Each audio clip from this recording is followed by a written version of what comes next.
d'abord dañuy sant yàlla di sant yàlla bu baax ba ñu mënee def parce que nit moom yàlla mu lay cërale def rek aussi tamit nga am xolu def tamit parce que ni am na nit ñoo xam ne am nañu mais seen xol def nekku ci ba tax ne ñun mën na wax ne waa faj mbébétu askan bi rawatina la personne de Mame Gana Kébé bon xëy na kenn du wax c'est la première fois bon chaque année wala chaque instant ñu ngi sur le terrain di xool lan la ñuy defanteeg ak population bi xëy na buñ tolloo ci koor ku ci nekk xam na koor dafa metti koor di lijjanti dafa metti koor di ut loo lekk dafa metti kon ñu xool ñu ne faj mbébétu askan bi musut a des ginnaaw looloo tax mën nañ wax ni bi ñu wooree ba tey chaque jour wala chaque instant ñu ngi ci ay moment ñu ngi ci ay zone wala ñu ngi ci ay département moo tax tey jii ñëw Yeumbeul Sud bi nga xam ne Mame Gana Kébé maanaam fi la juddoo bon xëy na mën nañu wax ne fi la dalee baa kon xëy na fi la gën a safee moo tax ñu ñëw mën a jàppalanteeg ñoom ci social bi nga xam ne ñoom d'abord dañ koy dégg ci Kër Massar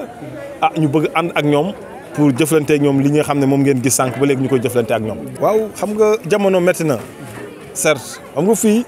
la gën a safee jamono dafa métti mais xam nga koor comme li ma wax léegi rek koor dafa nekk loo xam ne yàlla moo ko def yàlla ko barkeel mais tamit liñ ci nit soxla dafa bari xëy na tey bu ñu yàlla mayee sens bon xëy na ñu mën a def ànd ak population bi di def population bi tamit nangoo jël loolu sant yàlla ba tax ne bon ñun waa faj mbébétu askan bi ñu ngi encore fii ci Yeumbeul Sud nag gis nga ni mu mel gis nga ni aussi tamit population bi ni ñu génnee mais dafa di rek Yeumbeul am na ay jafe-jafe yoo xam ne rek ñun waa faj mbébétu askan bi dañ cee bëgg am taxawaay. jafe-jafe yooyu ngay wax yi ci gën a fës yan la. bon yi fi gën a sës xam nga yaa ngi koy gis nii parce que tamit gis nga Yeumbeul dafa nekk zone boo xam ne xale yi dafa bëri macha allah la jeunesse dafa bëri xale mais xale yi liggéeyuñ. xale yi dafa bëri ay jafe-jafe femmes yi tamit gis nga la ku ci nekk bëgg doon liggéey mais amuñu dañ ko amul. léegi xam nga loolu xëy na man mi nga xam ne man dama ko dund ak ñoom parce que dama ne fii depuis bi ma amee ñeenti at laa fi nekk jafe-jafe yi kenn du ma ko wax dama ciy dut baaraam dama ko xam kon loolu su amee mën na kaan dund ak ñoom li nga xam ne mën nañ ko faj dañ koy faj liñ mënul faj ñu ànd ak population bu Yeumbeul lépp ñu dem uti ko te loolu bu soobee yàlla dina am parce que xale yi xëy na daan nañ leen nax waaye taxaw naa dox sama diggante ki leen daan nax ba kenn dootu leen nax ba ñoom su boobaa ñooy xool kan la ñuy nax waaye kenn dootul nax ku ne Yeumbeul ko rawatina Yeumbeul Sud. yan stratégie ngeen fas yéene teg. waaw xam nga en fait stratégie bi du sori parce que naxe bi yëpp rek mooy nit su xëyee su rawatina xale amul lu mu def ku nga nax ko dafay yomb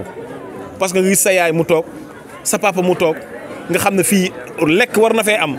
te dërëm nekku fi kooku su génnee ci mbedd mi pour nga nax ko dafay yomb xëy na yooyu jafe-jafe ci la ñuy njëkk a taxaw ñu xool nan la ñuy def bu xale yi am lu ñu teg seen loxo xëy na boo amee loo teg sa loxo sa xel dina dal su nit ñi di wax da nga ko dégg ak xel mais ku xiif du dégloo ak xel kon yaakaar naa ni yooyu pexe avant ñu fiy ñëw xalaat nañ fi parce que dañ ko dund parce que fii loolu lañ fi def fii nii loolu lañ fi def kon boog am na loo xam ne buñ ko xamee bu ñu ñëw dañuy dem jubali ci la ñu war a def dañuy dem jubali ko duñ ko laaj kenn te yaakaar naa ni waa Yeumbeul Sud mi mën naa wax ni seen doom ñibbisiwaat na képp ku leen doon nax na xool ban façon la leen bëgg a naxee mais dootul lu fañ leen daan jaar la leen di jaar. saafara si soo ko waxee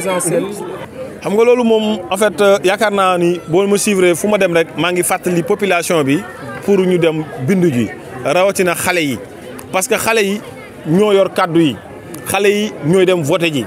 ma bëgg xale yi parce que bu may xale xam naa tey jii xale Yeumbeul Sud laay waxal mais xale yi nga xam ne bon boobu ba tey maa ngi jaar def na barki dem maa ngi woon jaxaay fi ma jaar yëpp fàttali naa xale yi nañ dem jëli seen i carte d'identité xale yi nañ dem bindu ci liste bi parce que loolu mooy yombal ñun li ñu bëgg a def ñu mën ko def tey yaakaar naa ni xale yi bu ñu jógee fii ku ci am carte da nga ko denc ku ci amul carte da nga dem uti sa carte nga téye ko parce que sa carte mooy sa kaddu ka carte moom nga gàtt mën a téye sa ngor sa carte ki nga mën a amee kaddu pour loo bëgg ñu def ñu mën la ko defal te yaakaar naa ni xale yi Yeumbeul moom lu la leen waaye mën a waxal mais jom ak fulla ak fit am nañ ko. sànq yaa ngi koy wax bu ñu dellusiwaatee tuuti ci ginnaaw muy wàllum ñàkkum xëy ku ko wax xam ne état moo ko war a saafara waaye bu ñu demee ba secteur privé bi maanaam ñuy dem ak seen cëggalu bi bëgg cee dugal seen loxo est-ce que du mandargaal ni état ci boppam dafa lajj ci politique bi mu tegoon ngir wàllu askan wi ci wàllum xëy rawatina ndaw ñi. état ba mu lajjee yàgg na mais ñun comprendre nañu parce que ñun état bu mosuñoo fay kon ñun suñu nekkee gu nekk banlieue jóge fii mën a wax ni jóge fii jàngi métier ba yàlla dimbala ñu ba nga mën maa taalal sa micro di ma laaj kon xëy na ñun teel nañu comprendre nan la ñu war a jëflante ak état ak nan lañ jër a jëflante ak population bi kon loolu ñun duñ ci xaar ab état parce que ñun comprendre nañu te gu nekk banlieue lañ te yàlla dogal nañ xam nañ xam nañu baax kon noonu dootuñu xaar benn état bu ñu defar. naxe bi nga doon wax sànq boo ñu ko mën a gën a leeral. naxe bi mënut a weesu loolu rek am na ñu fi jiite ay gox-goxaat ñu ngi fi ñëw suñ ne y a une semaine de l'élection wala 2 semaines de élection pour ñëw nax population pour delluwaat loolu laa wax ni man Mame Gana Kébé fii ci Yeumbeul Sud loolu dootuma ko nangu te yaakaar naa ne ñii ma yilif nii ci Yeumbeul Sud dootuñu nangu loolu moo tax képp kuy xalaat naxe xaar ba 1 mois d'élection nga dugaat fii yaakaar naa boo fi jugee xale yi dañ am lu ñu jëflante ak yow bëgg a génnaat. est-ce que du Mame Gana Kébé dafa jël si moom. waaw Mame Gana Kébé moom mën naa wax ni dafa jël si lu moom aussi jël si këram jël si tooguwaayam ànd ak population bu yëmbal nag parce que foofu yaakaar naa ni Gana Kébé moom yëmbal fii loolu yaakaar naa ni programme la te programme boobu waa yëmbal yëpp dañ ma siy jàppale bu soobee yàlla.